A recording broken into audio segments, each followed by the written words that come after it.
Welcome to evening bulletin. Medaram Basara ఆలయాల అభివృద్ధి పనులను వేగవంతం చేయాలని ముఖ్యమంత్రి రేవంత్ రెడ్డి అధికారులను ఆదేశించారు. ఈ మేరకు మాస్టర్ ప్లాన్ ను అధికారులు సీఎంకు వివరించారు. మేడారం అభివృద్ధికి సంబంధించి పలు డిజైన్లను పరిశీలించిన సీఎం నిర్మాణాలు సహసిద్ధమైన రాతి కట్టడాలా ఉండేలా చర్యలు తీసుకోవాలని సూచించారు.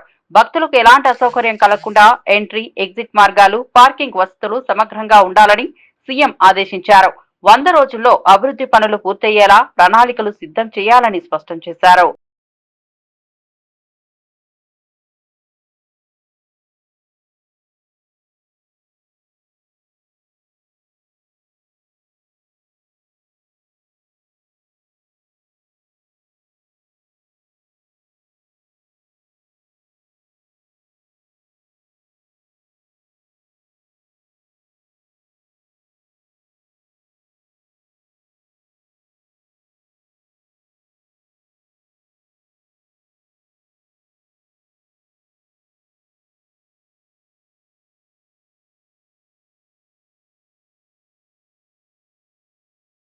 కాళేశ్వరం ప్రాజెక్టుపై సీఎం రేవంత్ రెడ్డి శంకుస్థాపన కార్యక్రమంపై బీఆర్ఎస్ వర్కింగ్ ప్రెసిడెంట్ కేటీఆర్ తీవ్ర విమర్శలు చేశారు. వారం క్రితం కాళేశ్వరం ప్రాజెక్టుపై ఆరోపణలు చేస్తూ సిబిఐ విచారణ కోరిన సీఎం ఇవాళ అదే ప్రాజెక్టులో భాగమైన మల్లన్న సాగర్ నుంచి మూసీకి అనుసంధానం చేసే ప్రాజెక్టుకు శంకుస్థాపన చేస్తున్నారని ఎద్దేవా చేశారు. తల ఉన్న నాడు తల దగ్గర శంకుస్థాపన చేస్తారని, కానీ తలా తోక లేనివాడే తోక దగ్గర శంకుస్థాపన చేస్తారని కేటీఆర్ వ్యాఖ్యానించారు. మల్లన్న సాగర్ దగ్గర శంకుస్థాపన చేస్తే రైతులు ప్రశ్నిస్తారనే భయంతో అక్కడ చేయలేదని విమర్శించారు. ఏమని మల్లన్న సాగర్ నుంచి నీళ్లు తీసుకొచ్చి మూసీకి అనుసంధానం చేసే ప్రాజెక్టుకు, బృహత్ ప్రాజెక్టుకు ముఖ్యమంత్రి గారు ఇవాళ శంకుస్థాపన చేస్తున్నారు అని చెప్పి మరి ఫుల్ పేజ్ ప్రకటనలు ఇచ్చినారు. ఈ ముఖ్యమంత్రి గారికి కానీ కాంగ్రెస్ ప్రభుత్వానికి కానీ కనీస సిగ్గుందా అని నేను అడుగుతా ఉన్నా. కనీస మాత్రం ఇంగితం ఉందా? కనీస మాత్రం సోయి ఉందా మీకు? సరిగ్గా వారం కిందట, ఇదే సోమవారం నాడు, వారం రోజుల కిందట కాళేశ్వరం ప్రాజెక్టు మీద కక్ష కట్టి సిబిఐ ఎంక్వైరీ అని పెట్టినారు.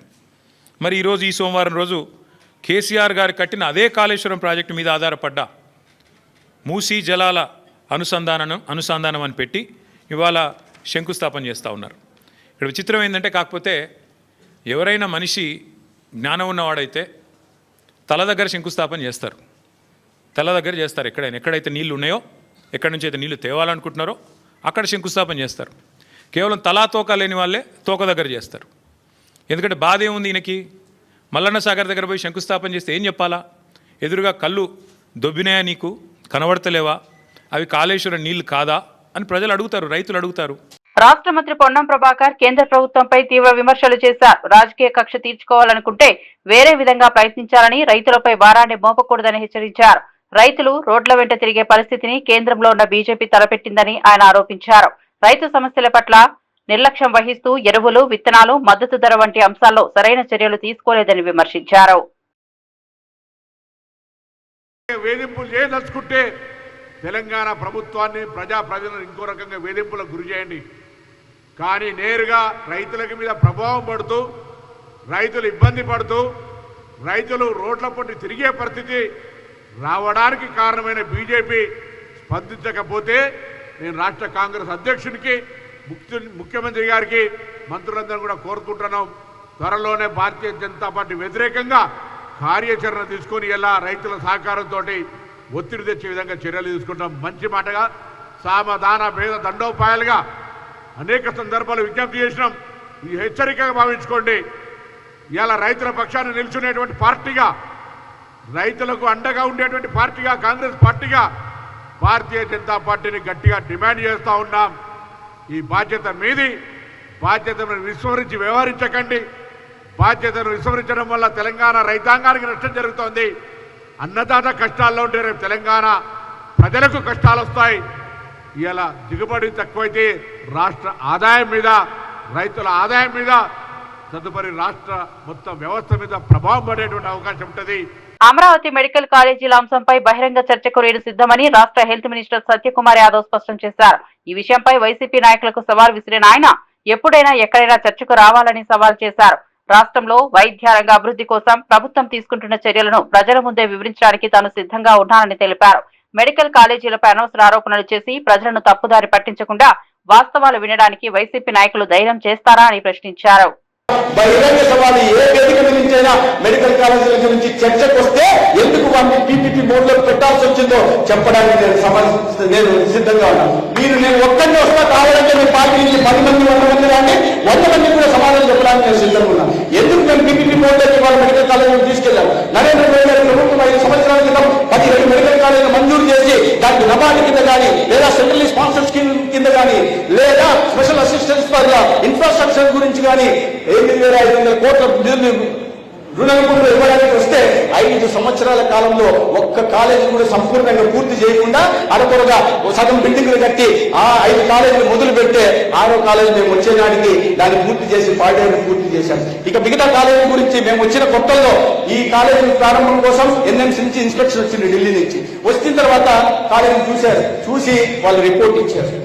ఏమి మదనపల్లి కాలేజు అడ్మినిస్ట్రేటివ్ శాంక్షన్ 500 కోట్లు అయితే పెట్టిన ఖర్చు ఎంత అయ్యా 5 ఏళ్లలో అంటే 44,16,000 44 కోట్ల 16 లక్షలు 44 కోట్ల పెట్టాల్సిన ఖర్చు 500 కోట్లు అయితే 5 సంవత్సరాలు కళ్ళు మూసుకుని నిద్రపోయి కేవలం 44 కోట్ల 16 లక్షలు పెట్టి ఇవాళ మెడికల్ కాలేజ్ పూర్తి కావాలంటే ఎక్కడి నుంచి అవుతారు? మీరు చెప్పండి. దాన్ని పూర్తి చేయడానికి అవకాశం ఉందా? మీరు ఒక ఇల్లు కట్టుకున్నారనుకోండి, 3 బెడ్రూమ్ ఇల్లు కట్టుకున్నారనుకోండి, పునాది వేస్తే ఇల్లు పూర్తయినట్ట, గోడలు లేకపోతే ఇల్లు పూర్తయినట్ట, సీలింగ్ వేస్తే ఇల్లు పూర్తయినట్ట. ఇవేమి చేయలే. పునాదులు వేశాడు, గోడలు లేపాడు. ఒక్క పులివెందుల కాలేజీ మాత్రమే 500 కోట్లు ఖర్చు పెట్టాల్సి వస్తే 300 కోట్లు ఖర్చు పెట్టుకుని పులివెందులలో మంచిగా హాస్పిటల్, మంచిగా కాలేజీ కట్టుకున్నారు. కానీ ఆడపిల్లలు ఉండడానికి, మగపిల్లలు చదువుకునే పిల్లలు ఉండడానికి హాస్టల్ని పూర్తి చేయరా. మీరు నీ సొంత నియోజకవర్గంలోనే పులివెందులోనే అంత ఖర్చు పెట్టి నిర్మించిన భవనానికి ఎన్ఎంసీ ఇన్స్పెక్షన్ వచ్చిన తర్వాత దీంట్లో చాలా కొరతలు ఉన్నాయి. ఇంకా ముఖ్యంగా ఫ్యాకల్టీ 5 సంవత్సరాలు ఈ వైద్య విద్య అనేది మామూలుగా బీకామ్ బిఏ లాగా కాదు. వైద్య విద్య చాలా క్లిష్టమైన విద్య, కానీ నేర్పించాలంటే దానికి చాలా నిష్ణాతులైన ఫ్యాకల్టీ ఉండాలి. అమరావతి ఎన్టీఆర్ భవన్ లో గృహ నిర్మాణ ఐఎన్పీఆర్ శాఖ మంత్రి కొలుసు పార్థసారథి మీడియా సమావేశం నిర్వహించారు. ఈ సందర్భంగా ఆయన మాట్లాడుతూ రైతులను అవమానించి కష్టాలు పాలు చేసిన చరిత్ర వైసీపీ అధినేత జగన్మోహన్ రెడ్డిదేనని తీవ్ర విమర్శలు చేశారు.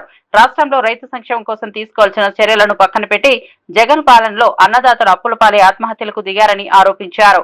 కాంగ్రెస్ ప్రభుత్వం రైతులకు అండగా నిలుస్తుందని, వారి సమస్యల పరిష్కారమే తమ కర్తవ్యమని స్పష్టం చేశారు. లేకపోతే సంక్షేమ రంగం కానివ్వండి, వ్యవసాయ రంగం కానివ్వండి, రైతుల పండించిన పంటల్ని కొనటంలో కానివ్వండి, గిట్టుబాటు ధరలు కానివ్వండి, విద్యార్థులకి తల్లికి వందనం లాంటి కార్యక్రమాలు అన్నీ కూడా ప్రజలకి సంతృప్తికరంగా అందుతున్న పరిస్థితుల్లో చంద్రబాబు నాయుడు గారికి, కూటమి ప్రభుత్వానికి మంచి పేరు వస్తుందని తట్టుకోలేక కుతంత్రాలు పన్నుతుంది వైఎస్ఆర్ కాంగ్రెస్ పార్టీ అని చెప్పేసి మనం చేస్తామన్నా. నేను అన్ని ఫేక్ ప్రచారాల్ని ప్రజల్లోకి తీసుకెళ్తూ ప్రజల్లో ఆందోళన సృష్టించి, లేని పరిస్థితులను సృష్టించి, భయాందోళనలు సృష్టించి రాజకీయ లబ్ధి పొందాలనుకోవటం ఇంతకంటే దిగజారుడు రాజకీయం ఉండదని చెప్పేసి నేను భావిస్తా ఉన్నా. నేను ఏదైనా సమస్య ఉంటే సమస్యని ప్రభుత్వం దృష్టికి తీసుకురావాల్సిన బాధ్యత ప్రతిపక్షానికి. కాబట్టి తప్పుకోకుండా వాస్తవాల ఆధారంగా ప్రభుత్వ దృష్టికి తీసుకొస్తే దాని మీద స్పందించకపోతే ప్రజలు గుర్తిస్తారు ఆ తప్పుని. కానీ వైఎస్ఆర్ కాంగ్రెస్ పార్టీ తాము చేసే అరాచకాలు, తాము ప్రజల్లోకి తీసుకెళ్లే విధ్వంసకర విధానాలు 5 సంవత్సరాల్లో రాష్ట్రాన్ని అన్ని విధాలు కూడా నాశనం చేసిన పరిపాలన, వీటన్నిటి నుంచి దృష్టిని మరల్చడానికి తనకున్న పత్రికను అడ్డం పెట్టుకుని ప్రజల్లో ప్రతి విషయంలో కూడా భయాందోళన సృష్టించడానికి, ప్రభుత్వం చేస్తున్న మంచి పనుల మీద కూడా తప్పుడు ప్రచారం చేయడానికి కృషి చేయటం ఇంతకంటే దిగజారుడు ఉండదని చెప్పేసి నేను మనవి చేస్తా ఉన్నా. నేను ఉదాహరణకి రైతులు ప్రతి సంవత్సరం కూడా ఎరువులు కావాలి, పంటకి నీళ్లు కావాలి, ఇవన్నీ చూసుకోవాల్సిన బాధ్యత ప్రభుత్వం మీద ఉంది. మీరు 5 సంవత్సరాల్లో చేసిన పనేమిటి? కనీసం ఒక్క డ్రైనేజీ కాలువన్నా సరే రాష్ట్రంలో తువ్వేరా అని చెప్పేసి నేను ప్రశ్నిస్తా ఉన్నా. నేను ఒక్క ఇరిగేషన్ కాలువకైనా సరే నిధులు కేటాయించి మీరు కాలువలు తువ్వేరా అని చెప్పేసి అడుగుతా ఉన్నా. నేను ఏ ఒక్క ఇరిగేషన్ ప్రాజెక్ట్నైనా సరే బాధ్యతగా పూర్తి చేయడానికి ప్రయత్నం చేశారని చెప్పేసి అడుగుతా ఉన్నా నేను. వ్యవసాయ రంగాన్ని పూర్తిగా గాలికి వదిలేసి రైతుల భవిష్యత్తుకి ఒక చీకటి మార్గం క్రియేట్ చేసి ఈరోజు రైతుల గురించి మొసలి కన్నీరు కారుస్తాం చాలా బాధాకరం అని చెప్పేసి కూడా నేను మనవి చేస్తా ఉన్నాను. మీరు మొసలి కన్నీరు కారుస్తే రైతులు గుర్తిస్తారు, రైతులేమి అమాయకులు కాదు. కానీ మీరు భయాందోళన సృష్టించి, ఉదాహరణకి యూరియా ఉంది, యూరియా మీరు 5 సంవత్సరాలు పరిపాలన చేశారు, మీరు ఎన్ని టన్నులు తీసుకొచ్చారని చెప్పేసి నేను అడుగుతా ఉన్నా నేను. అదే అప్పుడు ఎంత ఆయకట్టు ఉందో ఇప్పుడు కూడా అంతే ఆయకట్టు ఉంది, కొంత పెరిగే ఉంటుంది. ఎందుకంటే కొన్ని హంద్రీనివా లాంటి ప్రాజెక్టులు, ఏదైతే ఇరిగేషన్ ప్రాజెక్టులు, డ్రింకింగ్ వాటర్ ప్రాజెక్ట్ ఉందో, మీరు రాయలసీమ బిడ్డ అయ్యిండి కూడా కనీసం రాయలసీమ ప్రజల మీద కూడా ప్రేమ లేకోకుండా కనీసం ₹1 కూడా మీరు ఖర్చు పెట్టిన విషయం వాస్తవం కాదా అని చెప్పేసి అడుగుతామని నేను. మరి అటువంటి ప్రాజెక్ట్ని కొన్ని వందల టీఎంసీల నీటిని సరఫరా చేయడానికి కాలువలను వెడల్పు చేయటం, హంద్రీనివా కాలువను వెడల్పు చేయటం కానివ్వండి, లేదు లైనింగ్ చేసి చిత్తూరు జిల్లాకి డ్రింకింగ్ వాటరు, ఇరిగేషన్ వాటర్ తీసుకెళ్తాం మూలంగా కొంత ఇరిగేషన్ పెరిగి ఉండొచ్చు. ఎందుకంటే అనంతపూరు, కడప, అదేవిధంగా చిత్తూరు జిల్లా రైతులకి ఈ హంద్రీనివా ద్వారా చాలా మేలు జరిగిన విషయం వాస్తవమే. మరి మీరు 5 సంవత్సరాల్లో 2021లో మీరు తీసుకొచ్చింది కేవలం 5.5 లక్షల టన్నులు మాత్రమే. ఈ సంవత్సరం మేము 7 లక్షల టన్నుల్ని. రాష్ట్ర ఉప ముఖ్యమంత్రి బట్టి విక్రమార్క తెలంగాణ అభివృద్ధిలో బ్యాంకర్ల పాత్రను ప్రశంసించారు. తెలంగాణ రైజింగ్ లో ప్రముఖ పాత్ర పోషిస్తున్న బ్యాంకులకు రాష్ట్ర ప్రభుత్వం తరపున ప్రత్యేక కృతజ్ఞతలు తెలుపుతున్నట్లు పేర్కొన్నారు. బ్యాంకుల మద్దతుతో రాష్ట్ర ఆర్థిక రంగం వేగంగా ముందుకు సాగుతోందని, రైతులు, వ్యాపారులు, మహిళా సంఘాలు సహా పలు వర్గాలు లబ్ధి పొందుతున్నాయని బట్టి విక్రమార్క గుర్తు చేశారు. సర్వీస్ సెక్టర్ కావచ్చు, ప్రయారిటీ సెక్టర్ కావచ్చు, సోషల్ బ్యాంకింగ్ కావచ్చు, వీటన్నిటిలో కూడా ఈరోజు తెలంగాణ రైజింగ్ అంటే మీ అందరి పాత్ర కూడా ఉంది. దాంట్లో ముందుగా ఈ రాష్ట్ర రైజింగ్ లో ప్రముఖ పాత్ర వహిస్తున్నటువంటి మీ అందరికి కూడా రాష్ట్ర ప్రభుత్వం తరఫున నా హృదయపూర్వకమైనటువంటి అభినందనలు, కృతజ్ఞతలు కూడా తెలియజేస్తా ఉన్నాను. అలాగే I have some few issues also to share with you. Particularly, I am very happy to share with all of you that Telangana tops in per capita income in the country with 3.87 lakhs, surpassing Karnataka and Haryana, marking its first top position in 5 years. By combining agricultural strength with steady industrial and service sector expansion, Telangana has positioned itself as one of India's most dynamic state economies, setting a benchmark for others to follow. We all have to take inspiration from this and pledge to work even harder to achieve higher growth for overall well-being of our people of Telangana. And also I am very happy to note the positive performance of banks during the first quarter of financial year 2025-26 in various segments of private sector advances. Also, it is appreciable that banks have so far achieved 33.64% of ACP. Amaravati NTR Bhavan లో మాజీ MLC Paruchuri Ashok బాబు media సమావేశం నిర్వహించారు. ఈ సందర్భంగా ఆయన మాట్లాడుతూ రాష్ట్రంలో medical కళాశాలల అంశంపై వైసీపీ తప్పుడు ప్రచారం చేస్తోందని తీవ్రంగా విమర్శించారు. ప్రజలను తప్పుదారి పట్టించేందుకు వైసీపీ ఉద్దేశపూర్వకంగా అబద్దాలను వ్యాప్తి చేస్తోందని అశోక్ బాబు ఆరోపించారు. చంద్రబాబు నాయకత్వంలోని ప్రభుత్వం మెడికల్ రంగ అభివృద్ధికి కట్టుబడి పనిచేస్తోందని, కొత్త కళాశాలల స్థాపనతో ప్రజలకు మెరుగైన వైద్య సదుపాయాలు అందుతున్నాయని తెలిపారు. ఇవాళ సూర్యోదయం లేదు అని సాక్షిలో రాస్తే ఎంతమంది నమ్ముతారో ఇది కూడా అంతే. అందుట్లో ఎంత వాస్తవం ఉందో ఇందుట్లో కూడా అంతే వాస్తవం ఉంది. అంటే వాళ్ళు ఏంటంటే మా పేపరు మా ఇష్టం, అక్కడ ఎవడో పిచ్చోడు పర్వర్టెడ్ పర్సన్ ఉంటాడు, వాడు ఇవాళ సూర్యోదయం లేదని అనుకుని రాసేస్తే అదే సాక్షిలో ప్రింట్ అయిపోద్ది.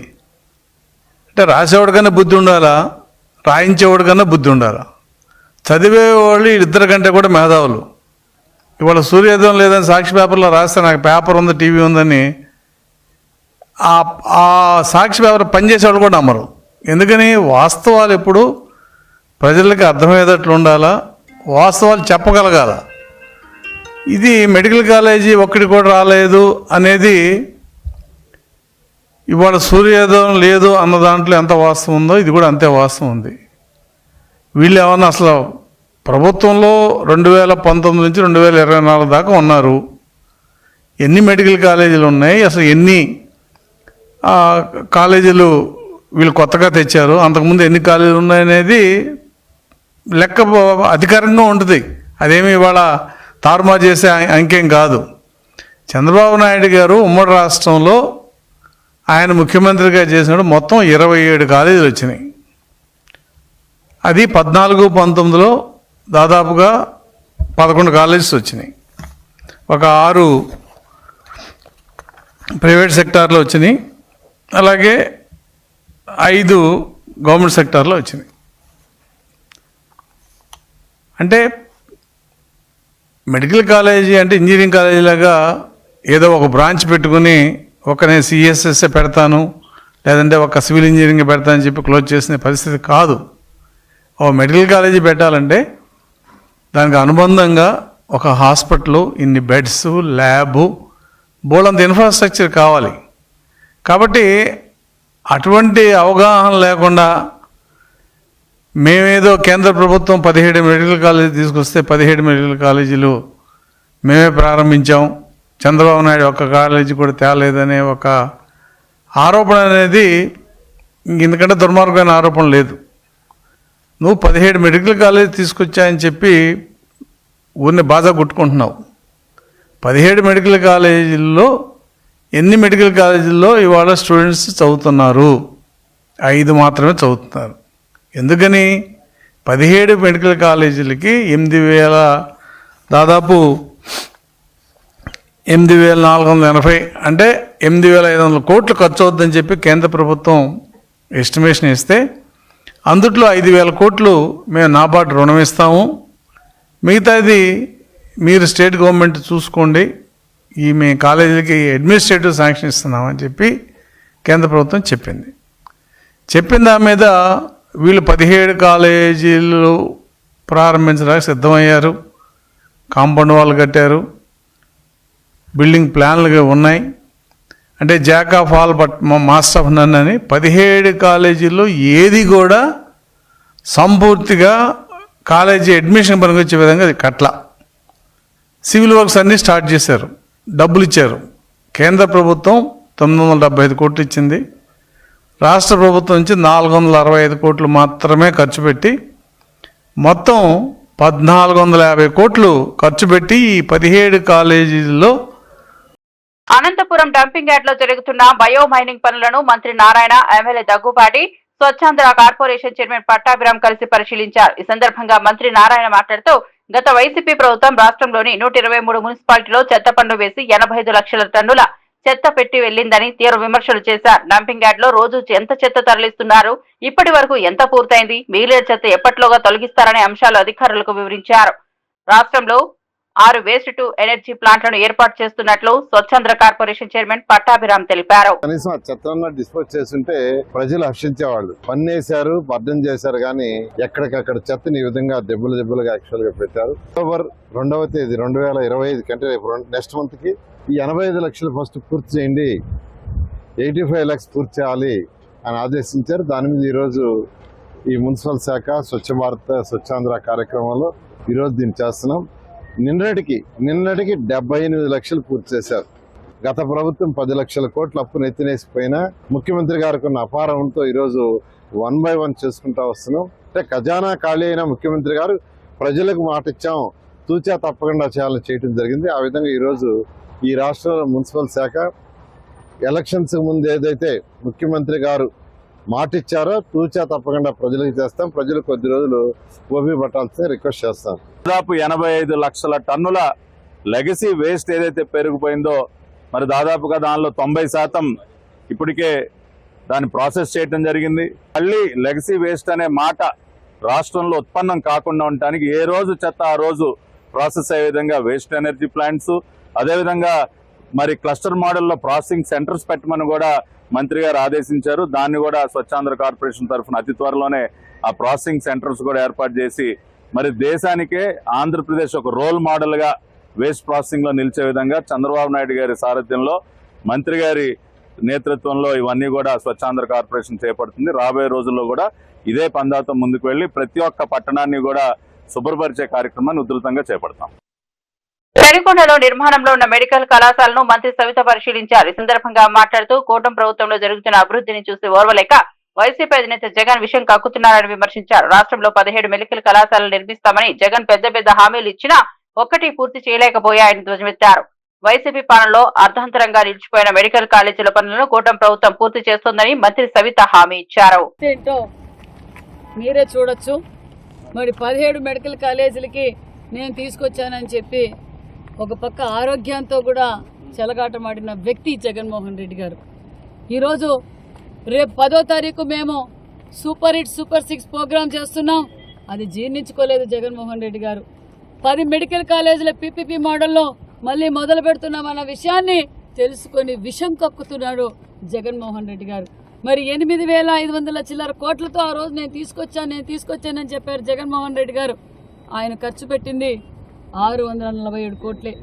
ఆయన గతంలో అప్పు మెడికల్ కాలేజ్ కాంట్రాక్టులకు అప్పు కూడా 1900 కోట్లు మేమే చెల్లించామనే విషయం కూడా జగన్మోహన్ రెడ్డి గారికి తెలియజేస్తున్నాం. జగన్మోహన్ రెడ్డి గారికి మేము తెలియజేసేది ఒక్కటే, మరి ఫస్ట్ ఫేజ్లో 10 మెడికల్ కాలేజీలు PPP మోడల్లో పూర్తి చేసి పిల్లలకి ప్రజలకు అంకితం చేస్తున్నామనే విషయాన్ని కూడా మీకు తెలియజేస్తున్నాం.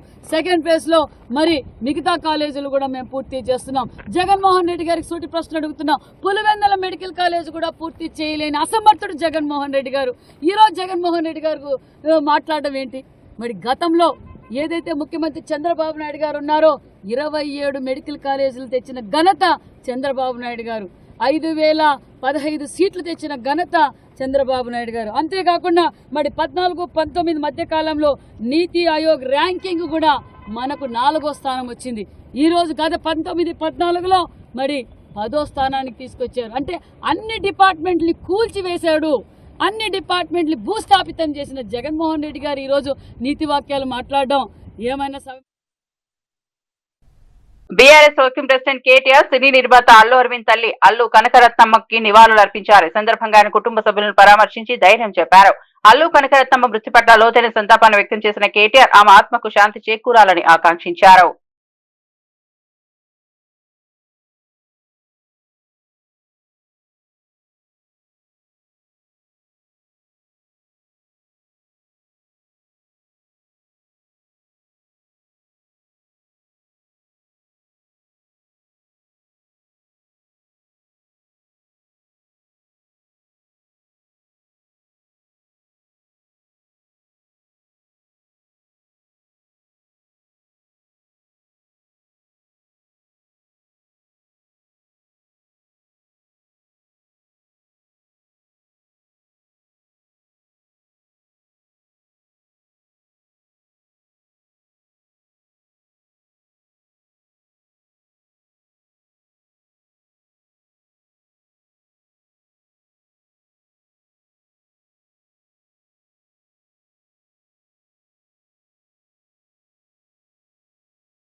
శ్రీకాకుళం జిల్లా గ్రామీణ మండలంలోని తండెం వలసలో ఎరువుల వినియోగంపై రైతులకు అవగాహన సదస్సు నిర్వహించారు. ఈ కార్యక్రమంలో రాష్ట్ర మంత్రి అచ్చెన్నాయుడు పాల్గొన్నారు. రాష్ట్రంలో సరిపడా ఎరువులు అందుబాటులో ఉన్నాయని ఆయన స్పష్టం చేశారు. యూరియా కోసం రైతులు ఆందోళన చెందాల్సిన అవసరం లేదని భరోసా ఇచ్చారు. ప్రభుత్వం సమయానికి ఎరువులను పంపిణీ చేస్తోందని, రైతుల అవసరాలను దృష్టిలో ఉంచుకుని తగిన చర్యలు తీసుకుంటున్నామని తెలిపారు. గురించి ఎవరు ఆందోళన చెందవలసిన అవసరం లేదు. సఫిషియెంట్ గా యూరియా ఉంది. ఈ రోజు ఎంత మైన్యూట్ గా అంటే ఏ పేపర్లో గాని, ఏ టీవీలో కానీ, ఏ సోషల్ మీడియాలో కానీ, ఏ మండలంలో, ఏ గ్రామంలో చిన్న ఐటమ్ యాంటీకి వచ్చినా వెంటనే జిల్లా కలెక్టర్ గారికి RTS ద్వారా పంపించి ఇగో మీ దగ్గర ఇది వచ్చింది, రైట్ రాంగ్ అని కాదు, వెరిఫై చేయండి అంటే 100కి 95% కొన్ని దగ్గరలో తప్పే. ఒకవేళ మేము తప్పు చేస్తే సరి చేసుకుంటున్నాం, సరి చేసుకొని ముందుకెళ్తున్నాం. మళ్ళీ రైతాంగ సోదరులకు కోరుతున్నాను, యూరియా సమస్య లేదు అందించే బాధ్యత మాది. మీరు మాకు సహకరించాలి. విడతలుగా ఇస్తాం. ఏ విడత ఆ విడత వాడుకోండి. రెండో విడత ఇంకో 10-15 రోజులు టైం ఉంది. మీకు మొదటి విడతకి, రెండో విడతకి, మూడో విడతకి ఇప్పుడే కావాలంటే ఇటువంటి సమస్యలు వస్తాయి. రైతులకు కూడా సహకరించమని స్పష్టంగా తెలియజేస్తున్నాను. భువనగిరి పార్లమెంట్ సభ్యుడు చామల కిరణ్ కుమార్ రెడ్డి బీఆర్ఎస్ పార్టీపై తీవ్ర విమర్శలు చేశారు. ఉపరాష్ట్రపతి ఎన్నికల్లో ఓటు వేయమని చెప్పే పార్టీని రాజకీయ పార్టీగా గుర్తించాల్సిన అవసరం లేదని వ్యాఖ్యానించారు. ప్రజాస్వామ్యంలో ప్రతి ఓటు కీలకమని, అలాంటి సందర్భంలో బీఆర్ఎస్ వంటి పార్టీలు తమ బాధ్యతను విస్మరించడం ప్రజలను మోసం చేయడమేనని అన్నారు. ప్రజాస్వామ్య విలువలను కాపాడడానికి ఎన్నికల్లో భాగస్వామ్యం తప్పనిసరి స్పష్టం చేశారు. ఉపరాష్ట్రపతి ఎన్నిక ఒక రాజ్యాంగబద్ధమైన ప్రక్రియ అని, దాన్ని తేలికగా తీసుకోవడం ప్రజలకు అవమానకరమని ఆయన అభిప్రాయపడ్డారు. ఈరోజు ఉప రాష్ట్రపతి ఎన్నికలలో ఓటుకు దూరంగా ఉండడం చూస్తే వీళ్ళు రాజకీయంగానే వీళ్ళ కనెక్టివిటీ పోయింది. వీళ్ళ ఆలోచనలు కూడా ఇప్పుడే సురేష్ రెడ్డి గారు మాట్లాడుతూ యూరియా ఇయ్యలేదు కాబట్టి యూరియా కష్టాలలో ఉన్నటువంటి ప్రజల కోసము వాళ్ళు ఈ ఎలక్షన్ కి దూరంగా ఉన్నామని ఒక మాట, రెండు కాంగ్రెస్ పార్టీ వాళ్ళ కార్యకర్తలను వేధిస్తుందని రెండో మాట చెప్తూ రెండు విధాలుగా వాళ్ళ ఎన్నికలలో పాల్గొనడానికి ఇంట్రెస్ట్ చూపించకపోవడాన్ని తెలంగాణ ప్రజలు గమనించాలి. తెలంగాణ రాష్ట్రీయ సమితిగా ఆవిర్భవించి తెలంగాణ సెంటిమెంట్ కే దూరంగా భారత రాష్ట్రీయ సమితిగా అవతరించినటువంటి ఈ పార్టీ ఓవరాల్ గా చూస్తే అసలు తెలంగాణ అనే అంశాన్ని మర్చిపోయినట్టుగా కనపడుతుంది. ముఖ్యంగా సుదర్శన్ రెడ్డి గారు ఏ పార్టీలకు సంబంధించిన వ్యక్తి కాదు, పార్టీలకు అతీతంగా. బీజేపీ రాష్ట్ర అధ్యక్షుడు రామచంద్రరావు కాంగ్రెస్ ప్రభుత్వంపై తీవ్ర స్థాయిలో మండిపడ్డారు. బీసీ రిజర్వేషన్లకు బీజేపీ వ్యతిరేకమని, కాంగ్రెస్ తప్పుడు ప్రచారం చేస్తోందని ఆరోపించారు. కామారెడ్డి బీసీ డిక్లరేషన్ పేరుతో కాంగ్రెస్ ప్రజలను మోసం చేసిందని వ్యాఖ్యానించారు. బీసీలకు 42% రిజర్వేషన్లు కల్పించకపోయినా కాంగ్రెస్ కామారెడ్డి గడ్డ మీద బీసీల కోసం మాట్లాడే అర్హతే లేదని స్పష్టం చేశారు. అలాగే పంచాయతీ ఎన్నికలు నిర్వహించడం వల్ల కేంద్రం నుంచి రాష్ట్రానికి రావాల్సిన 3,000 కోట్ల రూపాయలు ఆగిపోయాయని అన్నారు. బీజేపీ సపోర్ట్ చేసింది. ఇప్పుడు మీకు కేంద్రం ఎక్కడ అడ్డం వచ్చిందండి? మీ బిల్లుకు అడ్డం పడ్డావా? ఎక్కడ పడ్డా అడ్డం పడ్డాం? మీరు సవరణ చేయకుండా తప్పుడు లెక్కలని పంపిస్తే అది ఎవరు చూస్తారా? అది కాబట్టి ఈరోజు నేను స్పష్టంగా చేస్తా ఉన్నాను, తెలంగాణ ప్రజలని, తెలంగాణ ఓబీసీలను ఈరోజు కాంగ్రెస్ పార్టీ మోసం చేస్తూ ఉంది. ఈ యొక్క కామారెడ్డి డిక్లరేషను వీళ్ళు చేసినటువంటి వాగ్దానము వీళ్ళు ప్రజలకు వాళ్ళు చూపెట్టాలి, వాళ్ళ ప్రజలకు వాళ్ళు అమలు పరచాలని చెప్పేసి వాళ్ళందరూ కోరుతున్న సమయంలో మీరు మా మీద రాడేయటము, మా మీద నెప్పమేయటం అనేది ఇది పొరపాటు. మీరు చేయలేని పని మా మీద దోశ ఎట్లా? ఏ రోజైతే 42% మీరు ఇస్తారో అప్పుడే మీకు కామారెడ్డి గడ్డ మీద మాట్లాడే అధికారం ఉంది, అప్పటి వరకు లేదని చెప్పేసి కూడా ఈరోజు కాంగ్రెస్ పార్టీకి చెప్తాను. టీవీ బులెటిన్ అప్డేట్స్ మరో బులెటిన్లో మళ్ళీ కలుద్దాం.